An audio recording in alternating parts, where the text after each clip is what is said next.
새해를 맞아 라스베가스의 새로운 핫플레이스 스피어에 다녀왔는데요. 스피어는 2023년 개장하며 세계에서 가장 큰 구형의 건축물로 많은 관심을 한몸에 받고 있습니다. 한국에 사는 제 친구들도 스피어라는 이름은 다들 한 번쯤은 들어봤더라고요.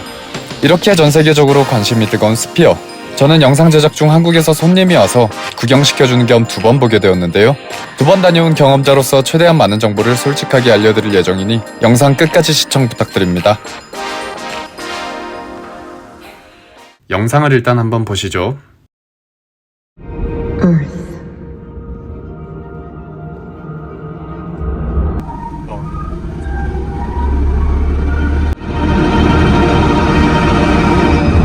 우와.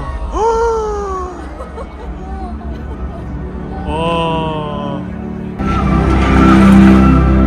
At first, it was simple. 전체적인 영상 관람평을 하자면 정말 만족스러웠습니다. 일단 화질이 정말 좋고 고개를 돌리지 않으면 시야를 가득 채우는 화면, 화려한 영상미, 그리고 앞자리와의 충분한 높이차 등등 전체적으로 많은 것들이 정말 만족스러운 쇼였습니다. 천장과 옆 벽면까지 꽉 채우는 영상은 마치 거대한 우주선을 다 같이 타고 날아가는 듯한 느낌이 들었고요. 필요할 때마다 울리는 의자 진동은 현장감을 배가시켰습니다. 천장까지 이어져 있는 스크린의 장점을 잘 활용한 영상들도 많았습니다. 동굴에 있는 느낌, 물속의 느낌,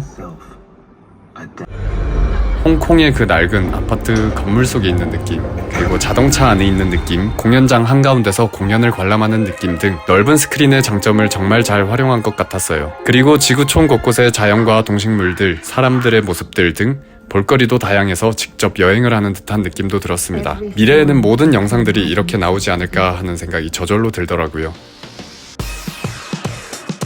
스피어는 현재 가수 U2의 공연을 일주일에 2-3번 정도 하고요.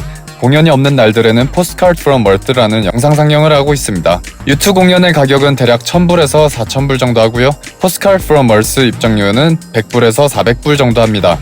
돈이 없는 저는 포스트카드 프롬 얼스 상영 가장 싼 좌석표로 2번 보았는데요. 미국답게 관람표 가격이 끝이 아니고 서비스 차지가 붙고 예매 사이트별로 다르지만 일렉트로닉 트랜스퍼 피라고 $7 정도 더 붙는 경우도 있었습니다. 사이트별로 가격을 확인해 보았는데 같은 시간 같은 섹션에서도 티켓 가격이 2배 가까이 다르기도 하였습니다. 그리고 서비스 피와 이 티켓 트랜스퍼 피도 사이트별로 달랐습니다. 공홈에서 표를 사면 티켓마스터라는 사이트로 연결되는데 이곳이 베스트인지는 모르겠지만 그나마 나은 것 같으니 공홈에서 알아보시길 추천드립니다. 스피어 관람 최고의 자리는 스피어 공홈에서 추천하는 디렉터스 시트일 것입니다. 물론 가격도 가장 비싸죠. 그래서 저는 디렉터스 시트이 있는 3층에서 양옆으로 조금 벗어나는 자리 혹은 중앙을 지키면서 206이나 406으로 가는 것이 가장 좋지 않을까 싶습니다. 천장까지 스크린이 있기 때문에 4층은 한눈에 보여서 좋을 수도 있지만 오히려 천장의 뷰가 왜곡을 일으키지 않을까 싶기도 합니다. 2층이나 4층에서 보신 적이 있으신 분들은 댓글로 어땠는지 알려주세요. 가격표를 보았을 땐 딱 좋은 자리 순으로 비싸게 한 듯 하니 비싼 순으로 좋다 생각하시면 딱 맞을 것 같습니다. 저는 첫 번째 방문에는 중앙에서 오른쪽 편인 섹션 308에서 봤고요. 두 번째 방문에는 그 반대편인 304에서 봤었습니다. 같은 3층이고 중앙에서 똑같이 떨어진 자리라서 비슷할 것이라고 생각했는데 조금 달랐습니다. 저는 개인적으로 오른쪽에서 봤을 때가 더 좋았습니다. 일단 오른손잡이라 그런지 기둥이 왼쪽으로 휘어지는 것이 조금 덜 어색했던 것 같긴 합니다. 하지만 더 큰 이유는 따로 있었는데요. 첫 번째 갔을 땐 308 섹션이 텅텅 비어 있었습니다. 이게 구역별로 티켓을 열고 안 열고를 조절하는 것 같더라고요. 그래서 운이 좋게도 첫 번째 방문 때엔 주변에 아무도 없었는데요. 높이 차이가 충분하다고 생각했었는데 두 번째 관람 때 아저씨가 살짝 보이니까 역체감이 확 되더라고요. 티켓 설명에 2시간짜리라고 되어 있는데 영상이 2시간 상영이 아니고요. 2시간 중 1시간은 스피어 내부 전시물 관람, 그리고 나머지 1시간은 상영관에서 영상을 시청하실 수 있습니다. 예를 들어 티켓에 적힌 시간이 7시면 스피어의 7시 입장, 영상은 8시부터 시작입니다. 그래서 티켓에 적힌 시간은 스피어 건물 입장 시간이니 시간보다 한 30분 정도 일찍 가셔서 검색대에 줄을 서시면 더 빠르게 입장하실 수 있습니다. 스피어 입장 시 모든 음식류나 셀카봉, 카메라 등의 촬영 기기를 제한하고 가방 사이즈 제한도 있으니 스피어 입장 시엔 되도록이면 최대한 가지고 가지 않는 것을 권해드립니다. 스피어의 위치는 베네시안 호텔에서 동쪽편으로 걸어서 5에서 10분 거리에 있습니다. 여행객분들은 스트립에 계실 때는 보통 차가 없으실 테니 스피어로 바로 우버를 타시거나 베네시안으로 가신 다음 연결 통로를 통해 가는 것이 좋을 것 같습니다. 만약 차가 있으시다면 스피어 주차장은 무려 37.5달러부터 시작이니 가까운 호텔 무료 주차장을 이용하셔서 걸어가시는 것을 추천드립니다. 무료 주차는 2024년 기준 베네시안 호텔은 네바다 레지던스만 3시간 무료, 그리고 윈 호텔은 모두에게 3시간 무료, 패션쇼몰은 항상 무료이고요. 트레저 아일랜드도 항상 무료입니다. 베네시안에서 스피어를 가는 방법은 연결 통로를 이용하는 방법인데요. 베네시안 호텔에서 스피어로 통하는 통로를 찾아가는 여러 가지 방법이 있겠지만 베네시안 호텔의 대표적인 장소라고 생각되는 이곳 광장에서 안쪽 편으로 걸어가시면 있는 에스컬레이터를 타고 내려가시면 바로 통로가 나옵니다. 스피어 내부에는 여러 카페나 바들이 마련되어 있고 몇몇 특이한 체험도 하실 수 있게 되어 있습니다. 일단 상점의 가격은 물 한 병에 7달러 정도 하는 어마무시한 가격대입니다. 저는 피자와 맥주를 사봤는데요. 피자는 한 조각에 14달러부터 하길래 14달러짜리 슬라이스 오브 스피어를 먹어봤는데요. 맛은 생각보다 괜찮고 한 조각이 생각보다 커서 생각보단 나쁘지 않았습니다. 하지만 맥주는 돈을 아껴보고자 피자집에 18달러 생맥주를 마다하고 1층으로 다시 내려가 무인 편의점 같은 곳에서 구입했는데요.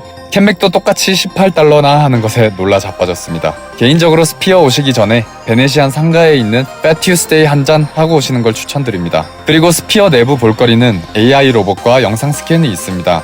사람을 닮은 표정까지 사람 같은 AI가 대화해주는 로봇이 있습니다. 생각보다 똑똑해서 놀랍더라고요. 손을 든 사람을 인식하고 대화를 시작하며 사람들이 입고 있는 셔츠를 보고 취향도 파악하고 관객의 멀리 있는 딸에게 영상 편지까지도 찍어줍니다. 심지어 표정도 꽤나 사람처럼 짓는데요. 저는 조금 섬뜩했습니다. 그리고 영상을 만들어주는 서비스도 있는데요. 내 몸을 360도로 스캔해서 준비해둔 영상이 입혀줍니다. 이게 사진을 스캔하는 건지 영상을 스캔하는 건지 잘 모르겠더라고요. 그래서 직원한테 물어보니 번질 수도 있으니 안 움직이는 걸 추천한다고 하더라고요. 근데 하지만 저는 유튜브에서 움직이는 걸 본 것 같아 아주 조금씩 움직였더니 이렇게 얼굴이 블러 처리가 됐고요. 제 팔이 너무 긴 건지 손목이 날아갔습니다. 그리고 꿀팁으로는 꼭 입장하자마자 바로 영상 스캔으로 달려가는 것입니다. 로봇 조금 보다가 영상 스캔으로 가시면 1시간 동안 줄만 설 수도 있습니다. 1시간이 지나고 영상을 관람하러 갔는데요. 야구장처럼 티켓에 되어 있는 섹션별로 층이 달라서 맞는 층으로 이동하셔서 입장하시면 되겠습니다. 308번 구역은 나름 높이도 적절하고 전체적으로 괜찮았던 것 같습니다. 하지만 중앙은 아니어서 가끔 영상 중에 일자로 쭉 뻗은 나무나 우주선 발사 같은 장면이 어쩔 수 없이 살짝 휘어져 보이긴 하더라고요. 그리고 섹션 4번 구역은 영상이 오른쪽으로 살짝 휘어진 느낌이라 저에겐 조금 어색한 느낌이 살짝 있었습니다.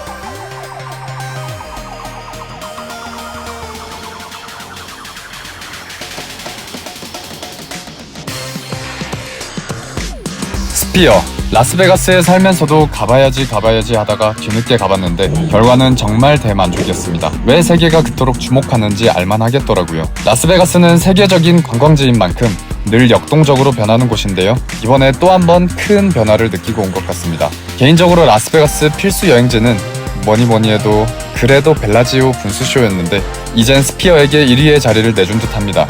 전 세계의 스피어는 아직 이곳이 아니면 없으니까요. 물론 주변의 대자연 여행지는 제외하고 말이죠.